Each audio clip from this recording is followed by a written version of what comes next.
Some wrestling gimmicks are so bad they don't just fail, they destroy careers. From bizarre characters to supernatural disasters, these gimmicks were doomed from day one.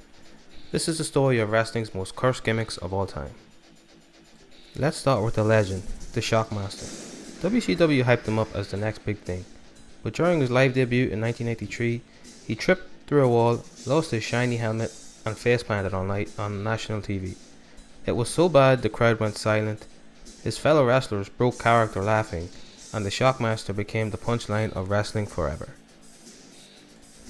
Number 2 is Mordecai. WWE wanted a dark, religious figure to rival The Undertaker. Enter Mordecai, a pale priest in all white preaching about sin and judgment. But poor timing and backstage issues killed the gimmick fast. He debuted in 2004, had a couple squash matches, then disappeared. The worst part? WWE scrapped his plans for a dream feud with The Undertaker, and then Mordecai never got another chance. Next is the Yeti. If you've never seen the Yeti, prepare yourself. In WCW, they introduced him as a mysterious creature frozen in a block of ice. When he debuted, he looked like a mummy. Then, in a now infamous moment, he and the Giant double bear hugged Hulk Hogan in what looked more like something we can't describe here. Even the commentators couldn't take it seriously. It was cringed, cursed, and gone in weeks. Number 4 is Karen White. Chavo Guerrero is a Latino wrestling legend. So what did WWE do? They rebranded him as Karen White, a golf-loving, sweater-wearing white guy who said, "If it's not white, it's not right."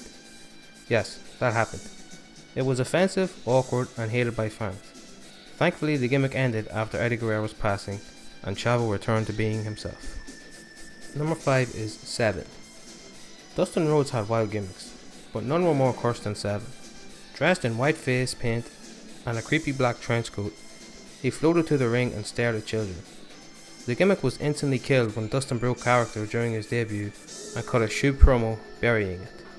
It didn't even last one match. Number 6 is Kizarny. WWE hyped Kizarny for months. With creepy circus promos, he finally debuted in 2009 and was released a week later. The Carney speak, weird promos, and total lack of direction made this gimmick an instant fail. Fans didn't connect, and WWE gave up almost instantly. Next is Retribution.